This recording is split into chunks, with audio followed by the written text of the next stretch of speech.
My husband sold my luxury cabin for $60,000 without telling me. His family cheered. They thought he was a genius.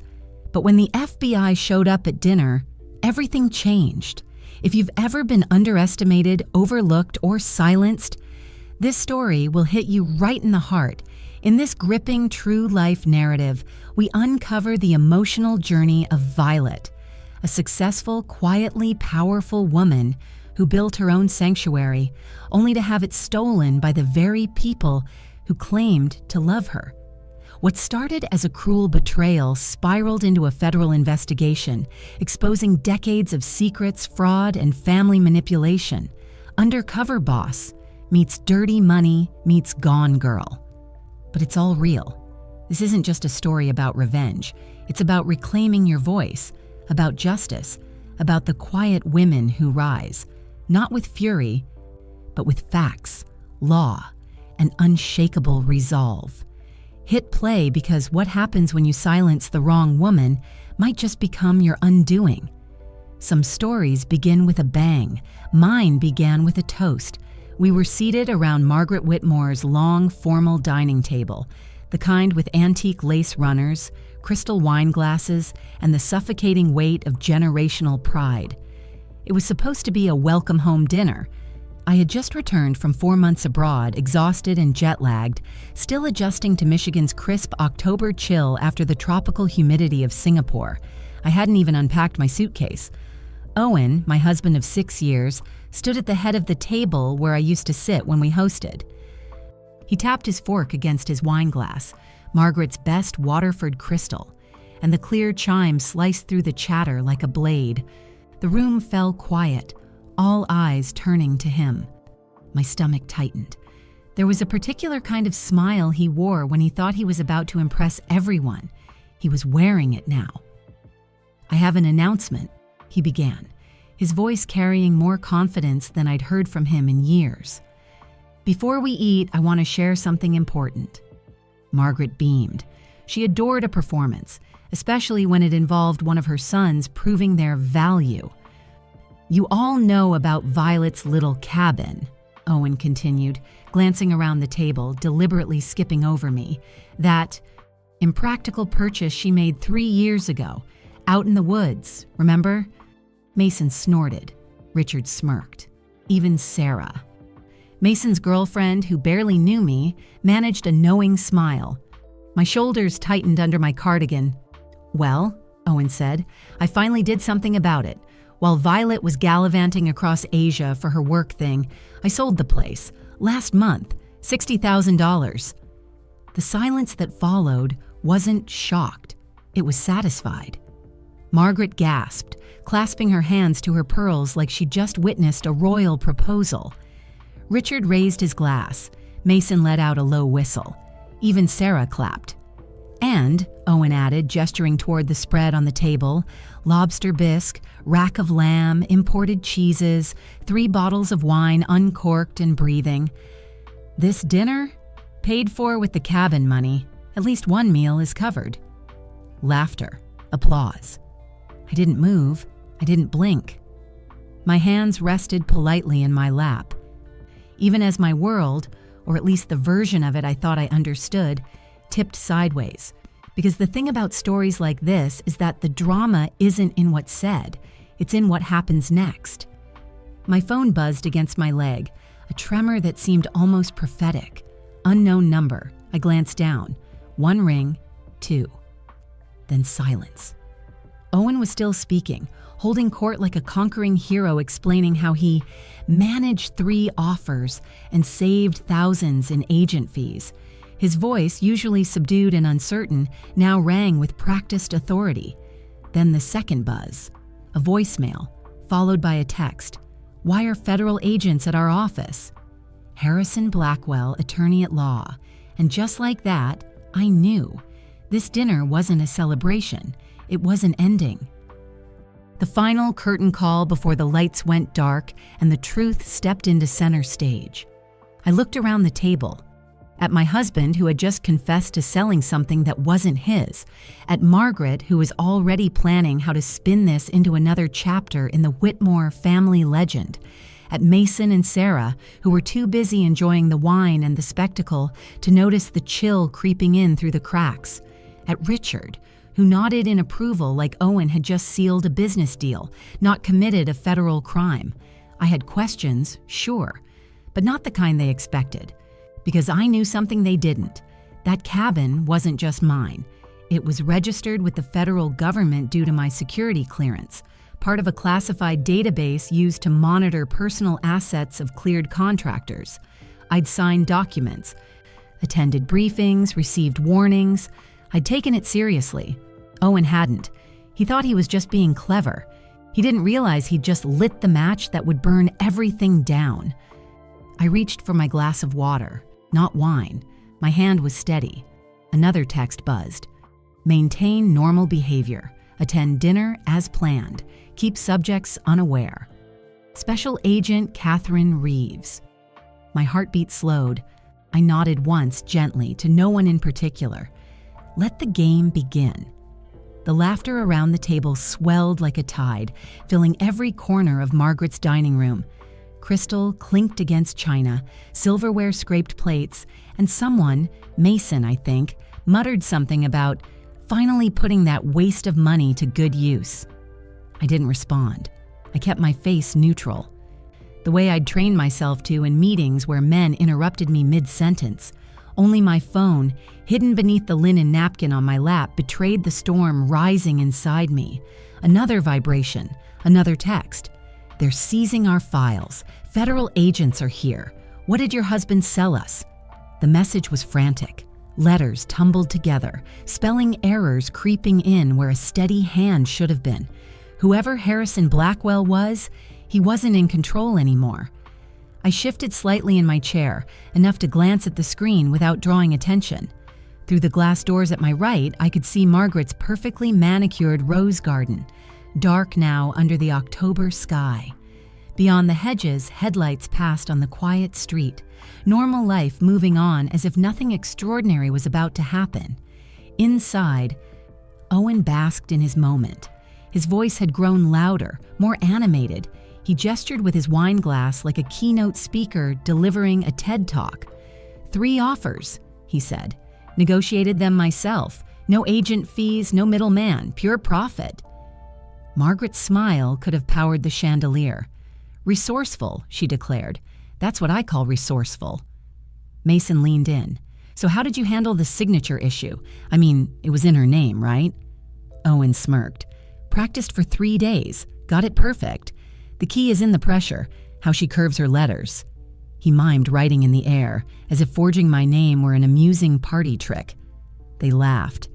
I stared at my glass of water, watching the reflection tremble with the vibrations of my phone. Another text popped up. We closed 6 weeks ago, $60,000 transferred. Now federal authorities are using words like fraud, forgery, restricted property sales. What is this? I pressed the screen off and exhaled slowly through my nose. On the outside, I was the same quiet wife they'd dismissed for years. On the inside, calculations spun like gears. Blackwell's panic confirmed what I suspected. The federal registration had triggered an alert. There was already an active investigation. This dinner wasn't just a dinner anymore. It was a trap Owen had built for himself and walked straight into. I remembered the briefing months ago, the seriousness in Agent Yamamoto's voice as she explained the procedures for cleared contractors. Any transfer or sale must be pre-authorized by multiple federal offices, she'd said. Unauthorized transactions will be treated as potential security breaches. Potential security breaches. That was government language for, we will come for you. Owen had no idea. He thought the cabin was a shack in the woods. He thought my job was just paperwork. He had no idea what he'd really sold. Violet, Margaret said suddenly, jolting me back. You've barely touched your food. Isn't this a wonderful surprise? Her tone dripped with triumph. She wanted me to react, to show embarrassment or anger, to feed the story she'd already written about me, the unstable wife, the selfish woman who wasted money on a cabin she didn't need. I smiled faintly. It's certainly something, I murmured, letting my voice trail off. She tilted her head, pearls glinting. You'll thank Owen one day. He's freed you from that burden. Burden. That was what she called my sanctuary. Across the table, Owen launched into a new anecdote about how he planned to invest the $60,000 in Mason's revolutionary business venture. Mason beamed, already spending my money in his mind. Sarah traced the rim of her wine glass with one manicured finger, eyes flicking between Owen and me, as if sensing currents she couldn't quite name. Another buzz. This time, a voicemail notification. I slipped my phone under the tablecloth, thumb hovering over the play button. Harrison Blackwell's voice spilled into my ear in jagged fragments. Federal agents, documents seized, restricted property, fraud. The line cut out for a second before returning, higher pitched now. Mrs. Whitmore, please call me back. We're in serious trouble. I ended the message and locked the phone. The irony almost made me laugh. For years, they had all treated me as invisible. Now, in the one moment that could save them, they needed me, and I had no reason to intervene. I glanced at the grandfather clock in the hallway. The second hand swept past the 12 with a soft tick. In the pit of my stomach, a countdown had begun. I folded my napkin carefully and placed it on my lap, a gesture of composure. If anyone looked closely, they might have seen the faintest curve at the corner of my mouth. Blackwell's panic wasn't my problem. It was a sign. The Whitmore family thought they were at a victory dinner. They didn't realize it was an execution of sorts, a slow-motion unraveling where every laugh, every toast, every boastful detail Owen shared was another strand of evidence being woven into a noose. And I, silent at the end of the table, was the only one who knew how close the noose had drawn. From the outside, I must have looked calm. A polite wife seated at the far end of a long table, hands folded neatly in her lap, listening to her husband recount his accomplishments. But inside, I was watching a film I'd already seen 100 times, a story in which I was always cast as background furniture. 6 years of marriage had taught me precisely how to disappear without moving a muscle. It started small. The first Whitmore family dinner after our honeymoon, Margaret forgot to set a place for me. "Oh dear," she'd said when Owen pointed it out. "How silly of me." But the pattern stuck. Sometimes a missing chair, sometimes a salad portion that never arrived. Small cruelties disguised as oversights. The second month of our marriage, I earned a promotion at my consulting firm, a 30% raise, a corner office, and the biggest project of my career. I came home thrilled, expecting at least a smile. Owen's response was a distracted, "About time you contributed," mumbled without looking up from his phone. The next evening, Mason scratched off a $50 lottery winner at the same dinner table, and the family erupted in cheers. Margaret insisted on photos. Richard made a toast. Mason's good fortune became a family legend, while my hard-won achievement faded like a ghost. This was the rhythm of the Whitmore family. Their triumphs were paraded like banners. Mine were treated like footnotes, if they were mentioned at all. Even the kitchen betrayed me. Margaret would call about Sunday menus, speaking only to Owen despite knowing I'd be the one cooking her complicated requests. "Make sure Violet knows about the roast," she'd say, as if I were hired help, "and tell her not to oversalt the potatoes like last time." The potatoes had been perfect, but perfection didn't matter. The narrative was fixed. I was always a little lacking, a little too much, a little not enough. In boardrooms, I was a problem solver. At home, I was a ghost. When Richard discussed finances with Owen, I sat 2 feet away, invisible as furniture. He never once asked about my salary, even though it had exceeded Owen's for the past 2 years. Mason borrowed money he never repaid, joking that I probably tracked every penny in a spreadsheet. I did, though not for the reasons he imagined. Those dinners were a masterclass in how a family can erase someone without ever raising their voice. No shouting, no overt cruelty, just 1,000 tiny dismissals layered over time like sediment at the bottom of a pond. And for a while, I tried to be grateful. I told myself invisibility was better than open conflict. I thought if I smiled more, cooked better, dressed nicer, I'd become visible again. But invisibility has a cost.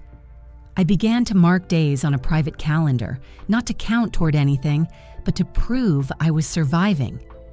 I began leaving my car running in the driveway for 10 minutes before entering the house, rehearsing the neutral expression I'd wear inside.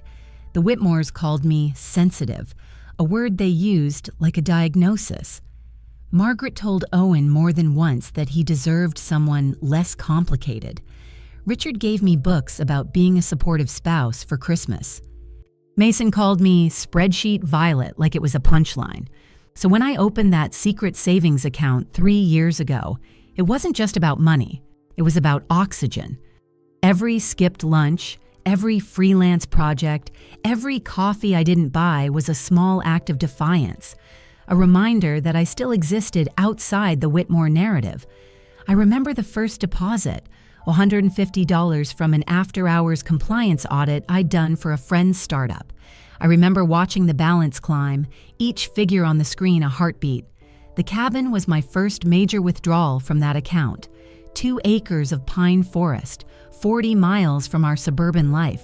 A creaky deck overlooking a still pond, weathered cedar siding, and a roof gone green with age. Not fancy, not showy, just mine. When Ruth Morrison handed me the keys, she said something I'll never forget. Sometimes 4 walls and silence are the only medicine that works.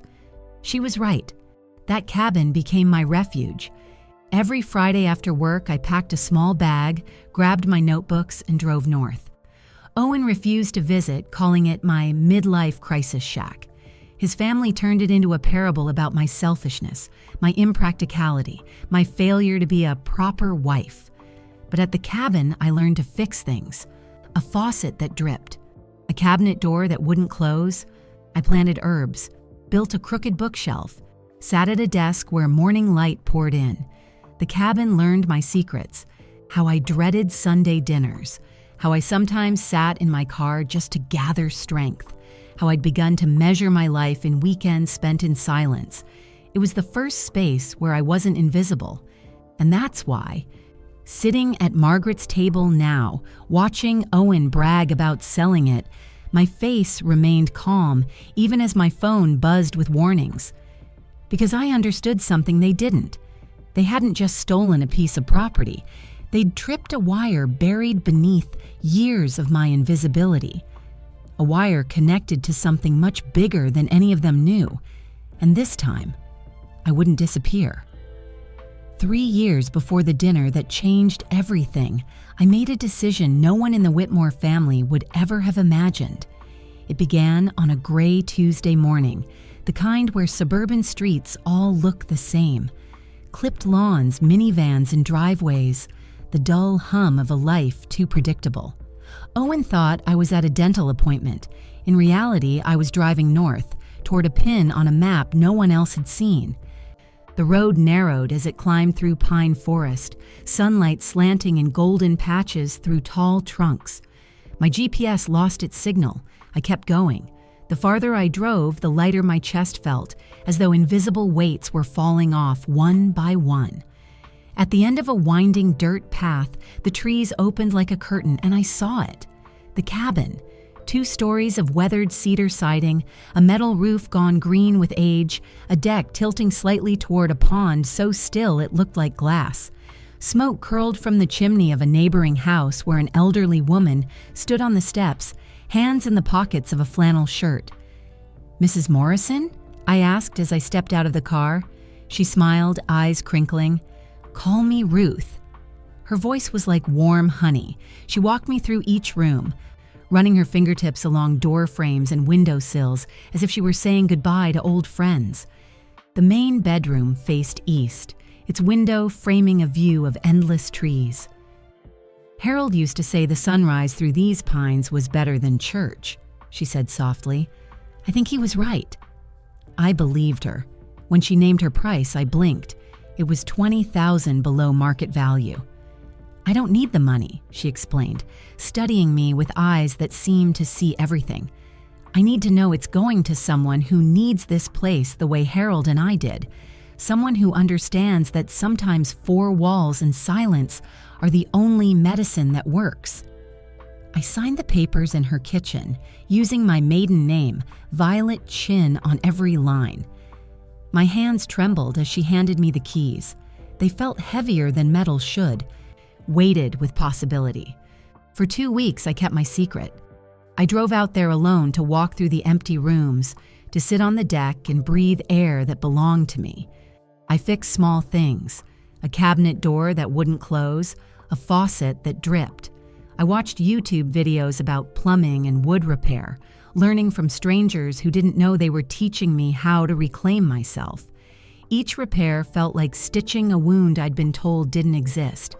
The down payment represented 3 years of skipped lunches, declined dinner invitations, and clothes worn long past their prime.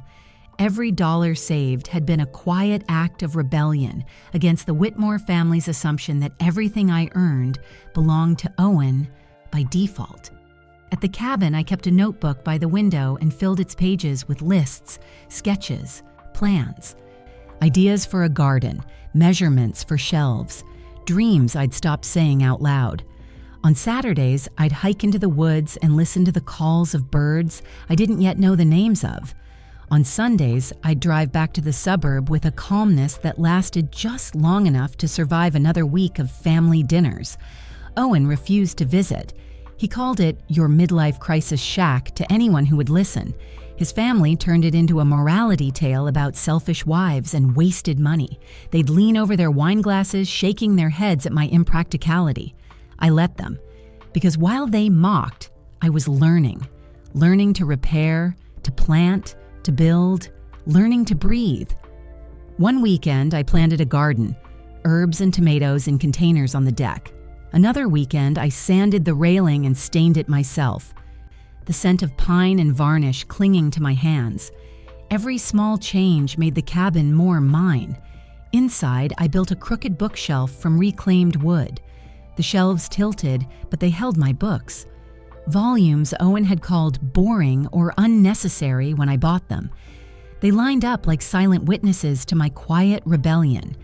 I also learned the rhythm of the land. The pond's surface told me when rain was coming. The wind through the pines whispered of storms long before clouds appeared. The cabin became not just a structure, but a living thing that held my secrets and my strength. When Owen discovered the cabin months later through a credit report, his rage filled our house like smoke. Margaret and Richard arrived within hours, staging their tribunal about transparency and trust. But by then, the cabin had already become my sanctuary. Their voices couldn't reach it. On Friday afternoons, as I drove north with my coffee and notebooks, I'd glance in the rearview mirror at the shrinking suburb behind me and feel my pulse steady. The closer I got to the pines, the more my breathing slowed. It wasn't just a getaway, it was a place where I existed fully, visibly, in a way I never could at the Whitmore dining table. Looking back now, I realize that every board I replaced, every seed I planted, every page I filled in those notebooks was a piece of armor. Quiet preparation for a battle I didn't yet know was coming. Because you can't build a sanctuary without also building a self. And one day, that sanctuary would become the trigger that exposed everything they'd tried to keep hidden. It should have been a mundane errand, just another weekday afternoon. Owen had stopped by the bank to refinance his beloved BMW, hoping for a better interest rate. I hadn't even known he was applying for a new loan. Later, I would wonder if fate had a sense of irony. The loan officer had pulled our joint credit report while the three of us sat in her sleek office, sipping bad coffee from paper cups. Her monitor faced toward me. A simple mistake, or maybe a miracle. There it was, plain as day, Pine Grove Mortgage Company. Recent inquiry. Owen's brow furrowed. What's that? I froze. My fingers tightened around the coffee cup. I could feel the heat bleeding through the paper, seeping into my palm. Before I could speak, he turned toward me. Violet? The ride home was quiet, not peaceful, charged. The silence between us was not absence, it was pressure, a loaded gun with the safety off. I stared out the window, watching suburban strip malls and gas stations blur past. I counted the seconds between streetlights, focused on the ticking turn signal, anything but his breathing. The moment we walked through the front door, the explosion came. "You bought property?" he bellowed, slamming the car keys onto the counter. "Without telling me. What money did you use? Did you forge my name?"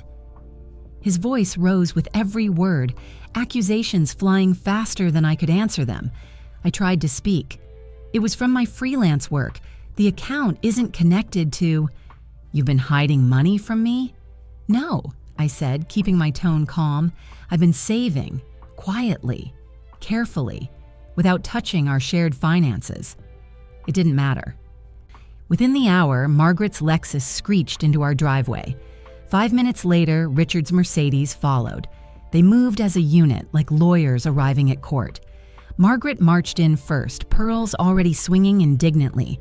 Richard took his usual spot by the fireplace, arms crossed, hands clasped behind his back like a CEO preparing for a shareholder meeting. I sat in the armchair they'd positioned to face them all, my hands folded in my lap like a child in detention. Margaret led with mock concern. "Violet, darling," she began, using that syrupy tone that always meant she was about to gut me with a smile. "Help us understand what kind of wife makes major financial decisions without consulting her husband." Richard followed. "This raises serious concerns about your mental state, hidden money, secret purchases. These are not the actions of someone stable." Their words landed with practiced precision, honed from years of passive-aggressive judgment. I stayed quiet for a moment, letting the performance run its course. Then I spoke. "The cabin cost $45,000, I said clearly, "paid entirely from freelance earnings. No joint accounts were touched. It was my money." "That's not the point," Owen snapped, his fist slamming the coffee table. Margaret's teacup rattled in its saucer. "We're supposed to be partners," he continued. "Partners don't keep secrets." The irony hit me so hard I almost laughed. Owen hadn't noticed my absence most weekends. He hadn't asked about my extra projects. He hadn't remembered our last 3 anniversaries. But now that I'd used my own money to create something of my own, now I was violating trust? I didn't bother defending myself further. I'd learned long ago that in the Whitmore family, justification only gave them more ammunition. So I sat there, breathing slowly, watching them throw stones from their glass house. The weeks that followed were tense. Cold shoulders, muted dinners, long silences punctuated by slammed drawers and sighs. Owen refused to come to the cabin. "Enjoy your little shack," he'd say, dripping with disdain. Margaret referred to it as my escape hatch, as if I were planning to run away. Richard questioned whether I was meeting someone there, his insinuations thinly veiled. Mason asked if I was growing weed in the woods. Sarah laughed. It became the family's favorite punchline. Violet's secret cabin, the source of all marital misfortune. They told the story at every family gathering. Friends, cousins, neighbors all heard the tale of poor Owen and his unstable wife who hid assets and bought a house behind his back. They never mentioned the freelance hours, the skipped meals, the years of silence I endured at that very dining table. And I never corrected them, because the truth didn't need defending. Every Friday, I packed a small bag and drove north. Every Sunday, I returned with my strength partially restored. At the cabin, I grew tomatoes, repaired screen doors, learned to identify bird calls. I filled journals with thoughts I could never say aloud. The Whitmores saw a shack, but I knew what it really was: a refuge, a reclamation, a place where I didn't need to fight for space, because all of it was mine. So when they framed me as deceptive, untrustworthy, irrational, I let them. Because I knew what they didn't. The cabin had given me something they could never understand. a version of myself that didn't need their permission to exist. And that version was growing stronger by the week. Every Friday, like clockwork, I packed a small overnight bag and drove north. There was a rhythm to it, almost ritualistic. I'd stop at the same gas station off exit 12, grab a black coffee and a protein bar, and leave behind the echo of another Whitmore week. Suburbia faded in the rearview mirror, manicured lawns, HOA emails, Margaret's constant voice ringing through speakerphone. And then came the trees. The moment the pines closed around me, something inside me uncoiled. I'd roll down the window, even in the cold, just to breathe it in. That sharp, pine-laced air that felt like freedom. The cabin never asked anything of me. It didn't expect me to be charming, useful, or agreeable. It just stood there, solid and waiting, as though it had always known I'd come. At first, I used the weekends to sleep. I didn't realize how chronically exhausted I'd become. From explaining myself, from dodging insults dressed as concern, from being on edge in my own home. I'd crawl into bed after sunset and wake late the next morning, surrounded by silence so complete it felt like a blanket. No notifications, no demands, no Margaret calling Owen with Sunday's menu updates, no Owen asking if I could keep it down while he watched fantasy football recaps. Just the sounds of the forest, wind through needles, bird song, the creak of old wood expanding in the morning sun. It was peaceful, and then it became purposeful. I started small. Repaired the loose porch step, fixed the sagging cabinet hinge in the kitchen, scrubbed years of dust and spider webs from the corners. I didn't know how to do any of it at first. I watched videos, asked questions at the hardware store, learned through trial and error. There was something deeply satisfying about swinging a hammer, sanding wood, hearing the click of a faucet that no longer leaked. It was power. Real, tangible power. I wasn't just maintaining a structure. I was rebuilding parts of myself. I planted tomatoes in containers along the deck, mint, basil, rosemary. They grew wild, stubbornly. I painted the front door a bold, unapologetic red. I rearranged the furniture to face the light instead of the television. I built a bookshelf out of warped, reclaimed boards. It tilted to the left, but held my favorite novels, the ones Owen always rolled his eyes at. I hung up art, clippings, maps, old Polaroids. I took on work trips that never made it onto the fridge at home. The cabin became a visual diary of my existence, a space untouched by the Whitmore gaze. Every Sunday night, as I drove back to the suburbs, I carried its silence with me like a shield. I'd sit in the car in our driveway for 10 minutes before going inside, just to hold on a little longer. I didn't tell Owen what I did at the cabin. I didn't tell anyone. It was the one thing that was entirely mine, and that made it dangerous. To them, at least. Because for people like the Whitmores, power lies in control, in ownership. The moment something exists outside their narrative, it becomes a threat. So they told the story at every family dinner, how I ran off to the woods every weekend, abandoning Owen, how I wasted money on a place no one wanted. They questioned my judgment, my loyalty, even my mental stability.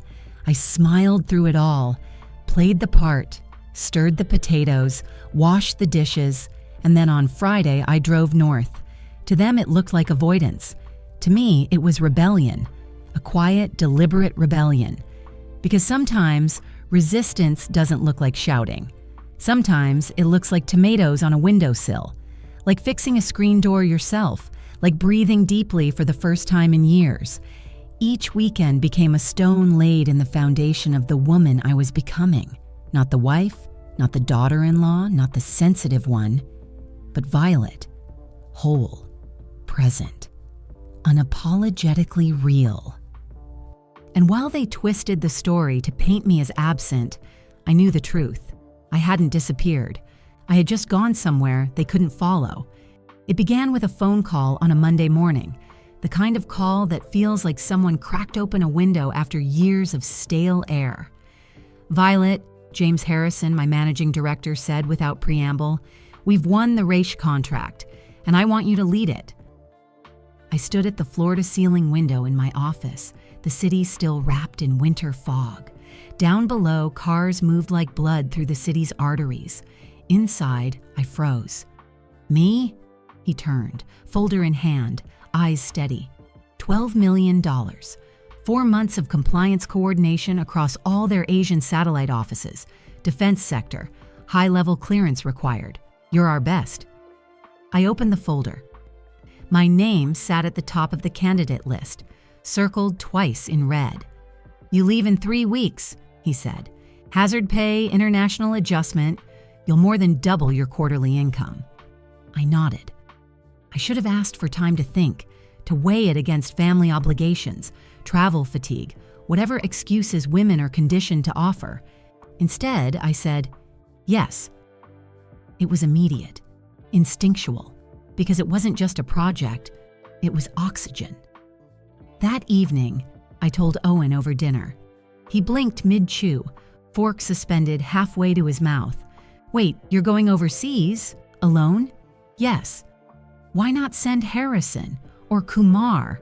They have more seniority." "Because I have the security clearance and the expertise," he grunted. "A woman alone in Asia for 4 months? That seems unnecessary." Within the hour, Margaret called, as always. "Violet, dear," her voice crackled through the speaker, drenched in disapproval. "Don't you think it's a bit selfish? Marriage requires sacrifice, darling, and it seems you're only interested in your career." I didn't respond. Not to her, not anymore. 3 days later, I was sitting in a security briefing with a federal officer named Patricia Yamamoto. She was sharp-eyed, steel-spined, and so thorough it made my compliance background seem casual. "Because you're working with defense contracts," she said, flipping through her tablet. "All personal assets must be registered in the Federal Secure Access database." I blinked. "Assets?" "Anything owned in your name. Vehicles, properties, your cabin in Pine Grove. We flagged it for monitoring." That caught me off guard. "It's just a cabin," I said. She looked up. "It's also a property tied to a cleared contractor working on sensitive projects. If sold, transferred, or tampered with, it could trigger a security alert. You'll need to notify us of any changes. Understood?" I nodded slowly. The irony wasn't lost on me. The cabin Owen called a waste, the one his mother claimed was a liability, had just been flagged as a protected federal asset. Suddenly, it wasn't just mine. It was part of something much larger. That afternoon, I got to work. I hired a property management company, one that usually handled long-term deployments for military families. Their reviews were flawless, their contracts airtight. I automated every payment, utilities, taxes, maintenance, and backed each with a secondary payment method managed by the company. And I installed cloud-connected security cameras around the property, subtle, discreet, but comprehensive. And then I prepared a folder for Owen. 15 pages of detailed instructions, emergency contacts, backup keys, warnings about the cabin's federal status. I highlighted emergency access only in yellow and underlined it 3 times.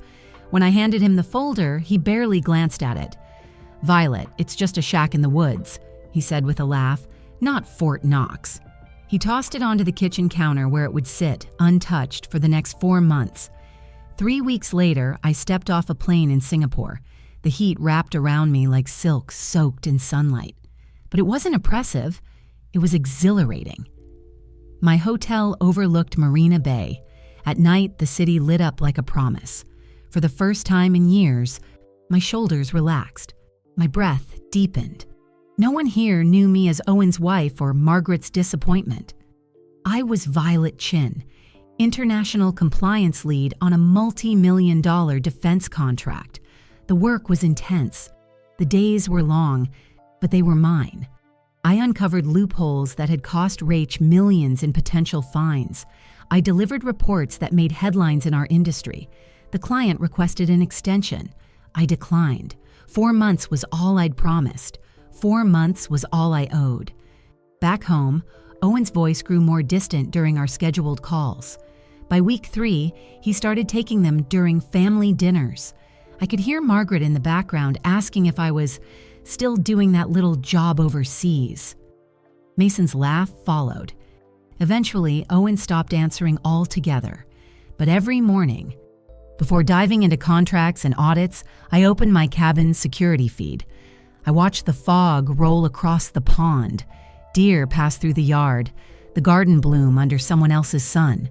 The cabin was still there, still waiting, still mine, and neither Owen nor Margaret nor anyone else had the faintest clue what they were about to step into.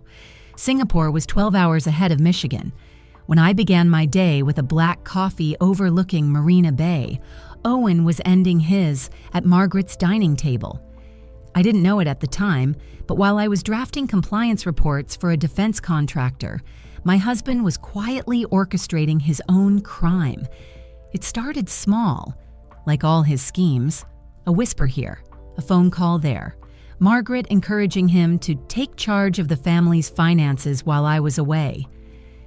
Mason joking that the cabin was dead money sitting in the woods. Richard nodding along, already imagining what better investments Owen could make.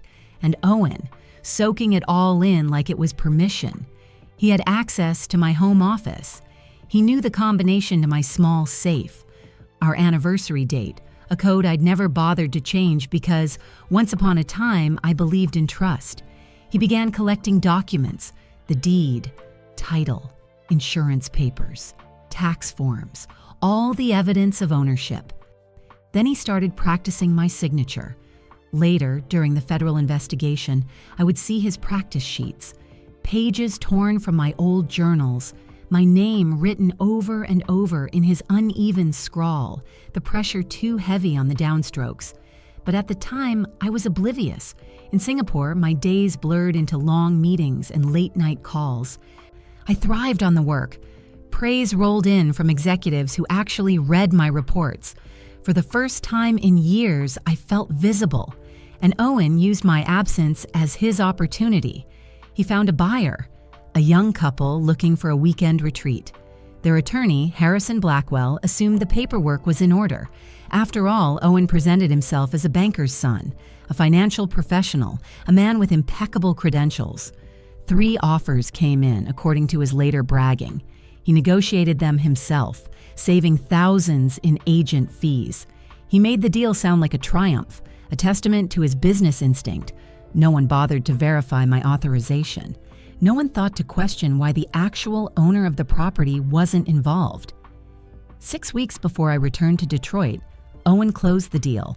$60,000 transferred into our joint account, and then he spent it. Not on bills, not on debts, on a performance. He catered Margaret's favorite French restaurant for the special dinner.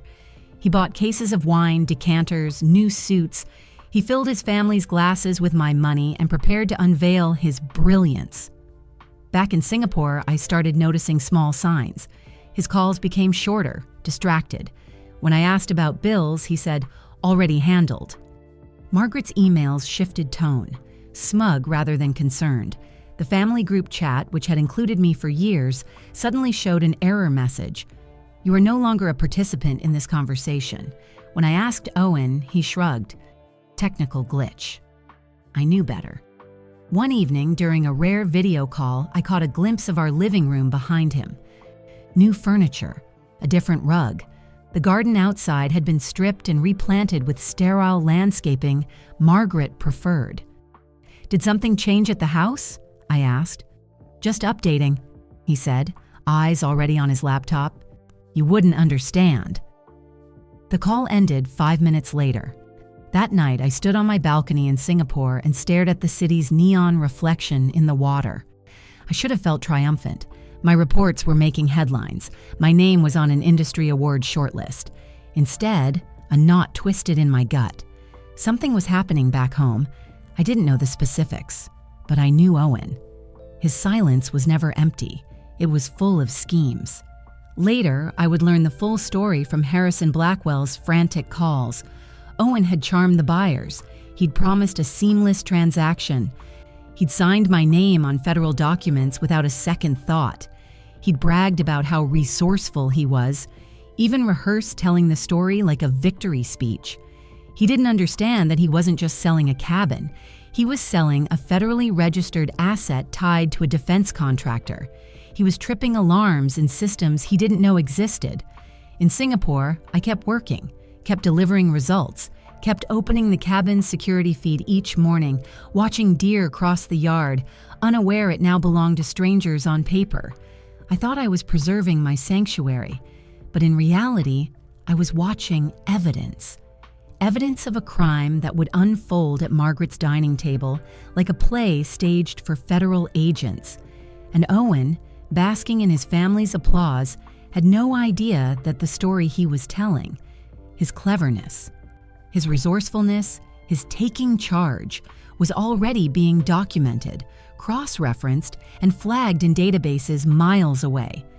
All I knew then was that my phone would soon ring, and when it did, everything would change. My phone buzzed again, a sharp vibration beneath the linen napkin on my lap. Dinner had just reached the main course, and Owen was in full performance mode, describing the genius steps he took to sell the cabin.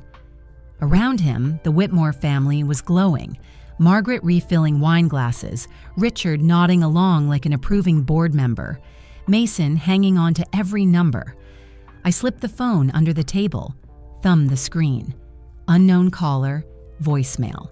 Then another vibration, this time a text. Harrison Blackwell, attorney at law.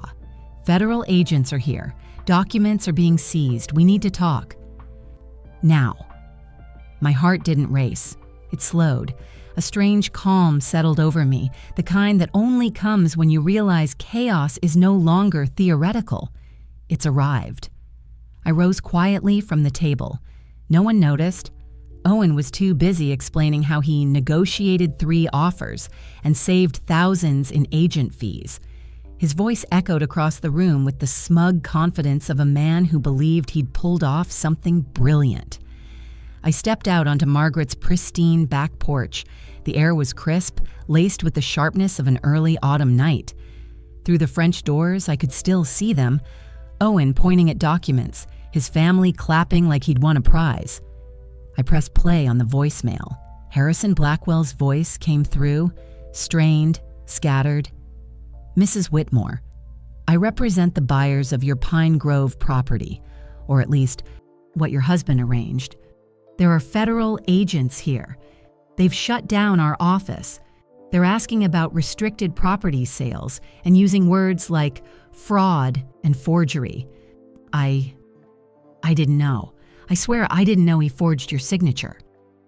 My eyes remained on the glass doors as I listened. Behind them, Owen was opening a leather folder, spreading forged documents across the table like trophies. Margaret leaned in, admiring the neat lines and official stamps. Resourceful, she said again, sipping her wine. Absolutely resourceful. She had no idea. None of them did. My phone buzzed once more. A new number. This one I recognized immediately. Special Agent Catherine Reeves. The message was brief. Mrs. Whitmore, unaware of situation regarding Pine Grove property. Maintain normal behavior. Attend family dinner as planned. Keep subjects unaware. Team mobilizing. The text had arrived 2 hours ago, while my plane was still descending. They knew before I did, because of course they did.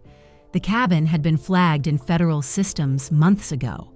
The moment Owen submitted forged documents, the system did what it was designed to do. It raised alarms, triggered notifications, opened an investigation. I was no longer just Violet Whitmore, the invisible wife. I was now a federal contractor whose registered asset had been illegally transferred. Owen hadn't just committed a betrayal, he'd committed a federal crime. And now, the countdown had begun. I stepped back inside, quiet as snowfall, slid into my seat like nothing had changed. Owen glanced up. "Important call?" he asked, his tone dismissive. "Just work," I replied smoothly.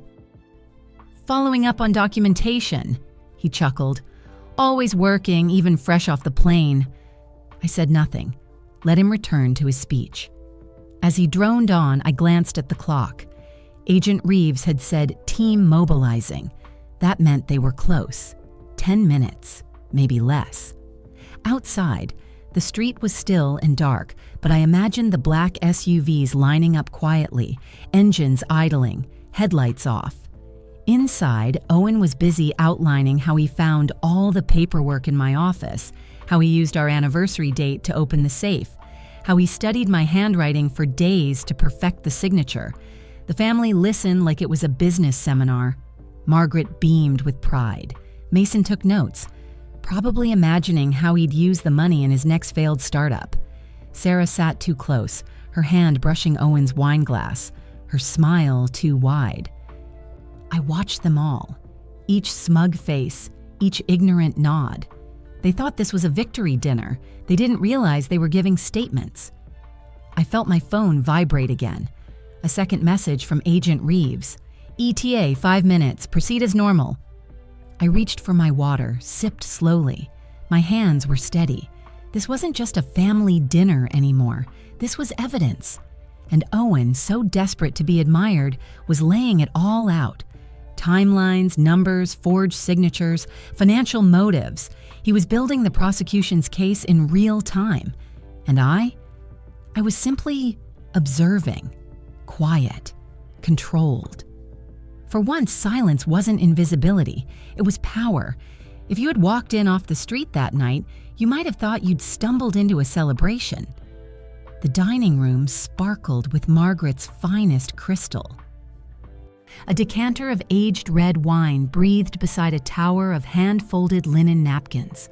The chandelier overhead bathed the room in a golden glow that made everything look richer than it was. Even the people. To the casual eye, it looked like wealth, legacy, success. But I knew better. It wasn't a celebration. It was a confession disguised as a dinner party. At the head of the table, Owen stood like a general recounting his most recent conquest. The leather folder in front of him had become a prop, something he opened and closed for emphasis, as if the documents inside were sacred texts he alone had authored. The signature was the hardest part, he said, laughing. I had to dig through her old notebooks, really study how she loops the V in violet. Took me 3 days. Mason whistled, impressed. Man, that's dedication. Richard chuckled, raising his glass. That's what I call initiative. Margaret reached out and touched Owen's forearm, a maternal gesture brimming with approval. You were always meant to lead, darling. This just proves it. I sat perfectly still at the far end of the table, my wine untouched, my plate barely disturbed. My eyes moved, but I kept my body still, calm, unreadable. Because every word they said, evidence. Owen was building the case against himself one boastful sentence at a time. He flipped to the forged deed, tapped the corner proudly. This one's the money shot, he said. Got the notary stamp just right. Margaret leaned over for a better look. Brilliant. Absolutely brilliant. And that buyer, what's his name again? The young couple. Oh, they got a steal. David and Jennifer, Owen said, nodding. First-time investors. Young, eager. Thought they were scoring a deal. I handled all the negotiations myself. Honestly, I should have gone into real estate years ago. Mason raised his glass. To Owen, the fixer of financial mistakes. They all toasted, except me. I took a sip of water, not because I was thirsty, but because I needed something to do with my hands. My phone, resting in my lap, had just buzzed again. 1 minute. Approaching from south side, wait for signal. Reeves. Inside the room, dessert had been served. Margaret's prized tiramisu, the one she only made for engagements, promotions, or family triumphs. She called it her victory dessert. It now sat delicately on crystal plates, spooned out as if nothing was wrong. Across from me, Sarah leaned in toward Owen. Her voice was soft, but her words carried. You must be proud, Violet. He really took charge while you were gone. I met her gaze with a small, controlled smile. Oh, yes, he certainly took something that wasn't his. She blinked, confused for a moment before laughing awkwardly. She thought it was sarcasm, a joke. She didn't know yet. None of them did. They were too busy enjoying the illusion, too smug, too certain. Owen began outlining how he would invest the $60,000. Something about a crypto startup Mason had introduced him to. They'd already drafted a pitch deck. Sarah's cousin was a graphic designer who could mock it up. The whole family leaned in, already dreaming of returns. They were already spending my stolen money, my cabin, my refuge, reduced to capital injection for another one of Mason's doomed ventures. "Give it 18 months, Mason said. We'll triple it, easy." I nodded slowly. Fascinating. And then, headlights. They swept across the dining room windows like silent searchlights. The curtain shifted as someone passed by. No one noticed. Owen kept talking. Margaret laughed. And I stood. Sarah's wine glass wobbled slightly as I pushed back my chair. "I'll get the door," I said. "Door?" Owen asked, frowning. "No one's knocking." But I was already walking. Down the hallway, past the family portraits, past the heirloom grandfather clock. I reached the door just as Agent Reeves raised her hand to knock. She lowered it when she saw me. Her eyes met mine, calm, steady, ready. "Mrs. Whitmore," she said, her voice low. "Are all the subjects present?" I nodded once. "They're in the dining room," I said. "They're having dessert." The hush that fell over Margaret's elegant dining room was instantaneous, as if someone had flipped a switch. Wine glasses tilted, forks hovered, conversation cut in mid-word. The chandelier's light seemed to dim, as though it too realized something terrible was happening. Through the sheer curtains, I had already spotted the black SUVs, their headlights sweeping across the windows like silent searchlights. Agents stepping out. Deliberate, professional, practiced. Inside, Owen was just hitting the climax of his monologue. And then, with all papers in hand, I managed the sale. He froze. His voice trailed off. I stood beside the French doors as 6 federal agents filed in, moving with methodical precision. They spread out, blocking exits. In their dark suits, dressed down from agents' uniform, they looked like pieces of a mechanism clicking into place. Owen's fork slipped off his plate. The tiramisu slid, half on the plate, half on Margaret's heirloom tablecloth. A small catastrophe, but everything seemed catastrophic now. "Ladies and gentlemen," Agent Catherine Reeves called, stepping forward, badge in hand. "FBI, you are under arrest." Her words landed like the final chord in a long, building crescendo. Owen stood, chair creeping backward, wine in one hand, confusion in his eyes. "Wire fraud, forgery, and conspiracy to commit interstate commerce violations," Agent Reeves said, projecting authority that made the rest of the world recede. "You do not have to speak now, but anything you say can be used in court." Richard's face drained of color. His mouth opened and closed like a fish out of water. Margaret's trembling hands flew to her pearls. Mason pressed back in his chair as if he could vanish into the wallpaper. Sarah's eyes darted between exits, calculating escape routes she now knew didn't exist. Owen turned toward me. His expression shifted. Confusion, anguish, desperation, before settling on betrayal. "Violet," he whispered, reaching for my arm. I stepped back. Agent Reeves moved forward. She snapped cuffs onto Owen's wrists. The metallic click, sharp enough to be audible in that stunned silence, like a judge's gavel. Margaret screamed, "No, this is a mistake. You can't just come into our home like this." Her voice trembled, each word a shriek of shock and denial. One of the agents looked at her with quiet firmness. "Please have a seat, ma'am. We'll sort this out now."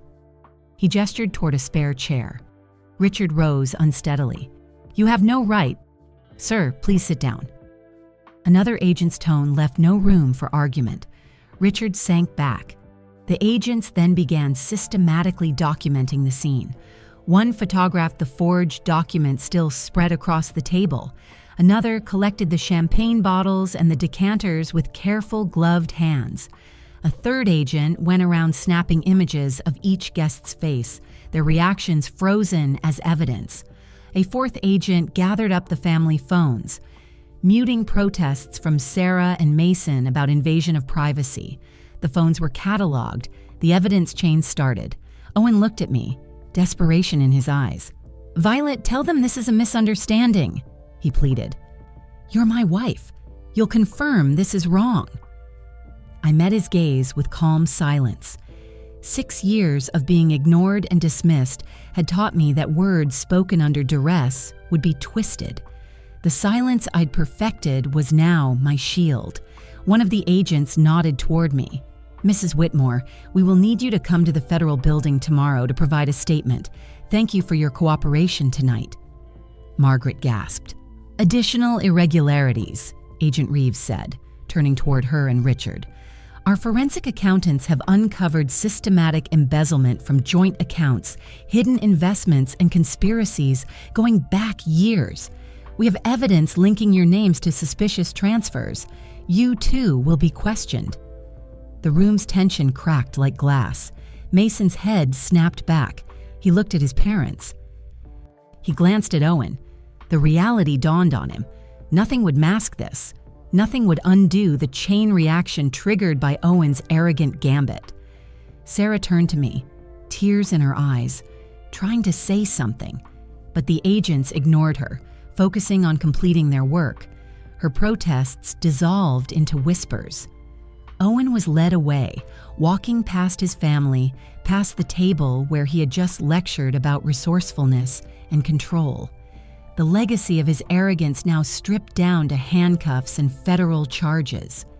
I remained seated, silent, watching the world I lived in collapse around me.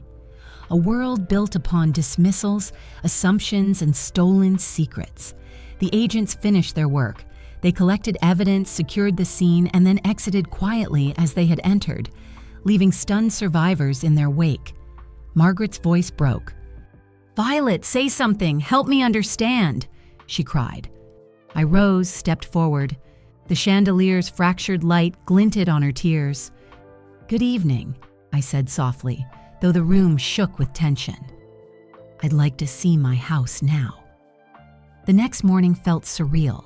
I woke in my own home, our home, but a home that already felt foreign. With sunlight slipping through blinds and silence heavy in the air, my phone had been vibrating all night with missed calls, journalists, law firms, Margaret's attempted calls, though blocked by federal restrictions. I let it all ring. I walked through rooms I used to share with Owen. The furniture still looked new, unfamiliar, hollow. Mirrors reflected a woman changed. I poured coffee carefully, held it close, watched the steam swirl. At the federal building, I gave my statement. Agent Reeves was there, calm, professional, but with something in her eyes that suggested she understood more than the transcript would ever show. She guided me through the halls, past rooms where file cabinets loomed like tombs of secret lives. I signed affidavits. I confirmed the cabin registration, the forged documents, the transfer. I showed receipts, bank statements, the logs of my property management company.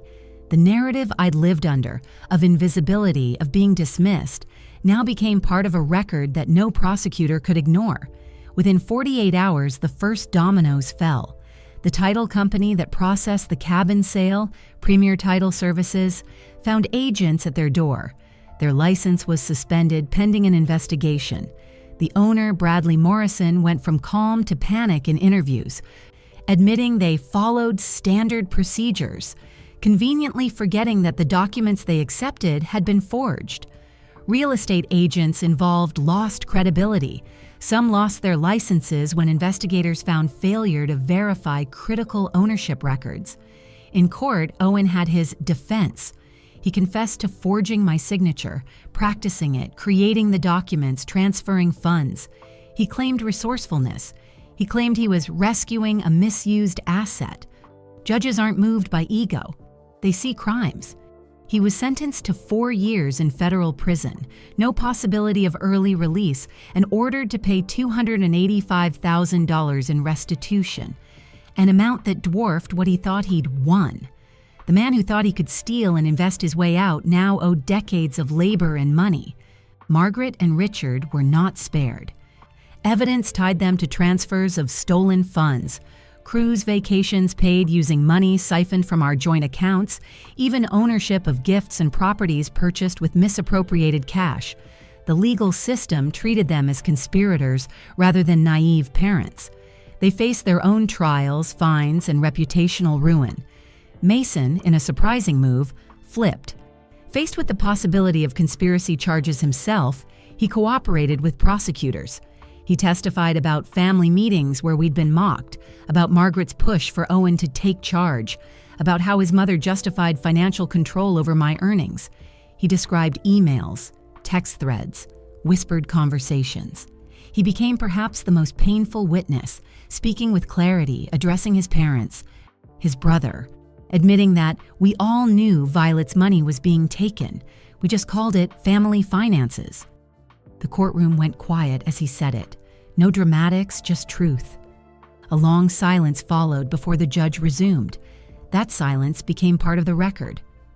3 weeks after final sentencing, I returned to the cabin for the first time since the arrest. Driving up the dirt road, I felt a mix of longing and dread.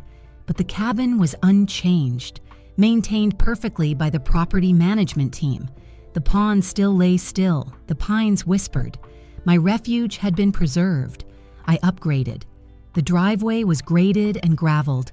Security cameras, discreet yet comprehensive, dotted each entrance. A new deadbolt system required both a key and a code, installed by the same company that secures government facilities. Inside, renovations were subtle but complete. New windows, triple-pane glass, a refurbished kitchen with smooth cabinetry, the deck extended and reinforced, the garden replanted with native species I'd sketched in my notebook years ago. When Agent Reeves visited, she drove her personal car rather than a marked sedan. She brought 2 coffees, oat milk, just as I liked them, because she remembered. We sat on the new deck overlooking the pond. She told me how my case had exposed a larger network. Owen had run similar schemes with at least 3 other families, targeting wives whose income and assets were accessible to him through his banking connections. The federal tripwire on cabin properties had flagged those attempts, letting investigators intercept before more damage occurred. Without this classification, she said, you may never have uncovered what was happening. The system protected what they didn't even understand. I nodded. The irony struck me with clarity. Then came the divorce proceedings. Michigan law does not look kindly on spouses convicted of financial crimes against their partner. I reclaimed everything. The suburban house, though I never intended to live there again, joint savings, hidden investment accounts, even Margaret's heirloom crystal, once reserved for Owen, ended up in boxes in my basement, waiting to be donated to charity. I declined nearly all media interviews. The facts, the court records, the filings, they told my story better than I could. The newspapers ran it as suburban scandal. Wife's cabin unravels years of financial fraud. Investigative reporters emailed about exclusives. I declined. I had nothing to prove. The truth was public record. Neighbors, once indifferent or critical, shifted. Janet from next door dropped casseroles during the proceedings. Mike across the street mowed my lawn voluntarily. Invites to book clubs, coffee groups multiplied. I declined most, preferring the quiet solace I'd earned. My consulting work exploded. The notoriety, combined with my technical ability in international compliance and financial investigations, made me highly sought after. My rates doubled, then tripled. Working from the cabin's second bedroom overlooking the pond, I earned more in 6 months than Owen ever had. Ruth Morrison, the woman who sold me the cabin, sent me a card on the anniversary of that fateful dinner. I knew you needed this place. Harold would be pleased it sheltered you when you needed it most. I kept that card in a frame. On the first anniversary of that dinner, The one where FBI marched in. I sat on my deck at dusk, sipping a modest wine. The pond glowed, the pines whispered. No group chat, no passive-aggressive texts, no dismissive calls, just silence, and the clarity that came with it. My favorite moment, I realized, had come that night at dinner when I stayed silent while the FBI approached. I didn't know then that dinner would end in handcuffs, but I knew silence had power. In that silence, I reclaimed everything. People think silence means surrender. That if you don't raise your voice, you must be weak, passive, powerless. But I've learned otherwise. Silence can be armor. Silence can be strategy. Silence, when used with intention, can become the sharpest blade in your arsenal. For years, my silence was survival. At the Whitmore dining table, where jokes masked judgments, where compliments always carried sharp edges, I learned to bite my tongue until it bled. I learned to make myself small so others wouldn't feel threatened. I learned to smile through condescension so I could finish dinner without shaking. They mistook my silence for consent. They mistook my stillness for stupidity. They mistook my patience for permission. They were wrong, because I was watching. Every missed anniversary, every eye roll at my career, every dollar siphoned from joint accounts, I noticed. I logged it, quietly, precisely. And while they were laughing, mocking, planning, I was building something they never saw coming. The cabin wasn't just a place. It was the physical manifestation of every unspoken word, every buried feeling. Every time I chose not to fight because I knew the war would be bigger than the moment, it was the collection point of my restraint, turned into wood, into soil, into walls that protected the woman I used to be. When Owen forged my name, he thought he was stealing from someone too passive to fight back. What he didn't know was that by then, I had already rebuilt myself, piece by piece, breath by breath, far from their voices, far from their rules. And when the FBI showed up at dinner, it wasn't just justice, it was proof that silence doesn't mean you don't see. It means you're choosing when to speak, when to strike, when to let the truth do the talking. Now my days are quiet, but not empty. I wake to the hum of forest life. I work with clients who value my voice, not just tolerate my presence. I pour my coffee slowly. I answer only the calls I want to take. I have dinner alone on the deck, sometimes with friends, but mostly with myself. And that no longer feels lonely. It feels earned. The cabin is more than shelter. It's sovereignty. Every board in this place holds a version of me. The scared wife, the patient strategist, the woman on a plane reading text messages that would change her life. And now, the woman who reclaimed her narrative. Sometimes I still get asked, why didn't you just leave sooner? As if the leaving is the hard part. It's not. It's convincing yourself you deserve more than survival. It's allowing yourself to believe you can walk away from what's familiar, even if it's toxic. It's daring to imagine a life where you don't need to ask for permission to exist. And when I finally left, truly left, I didn't slam a door. I didn't throw plates. I didn't raise my voice.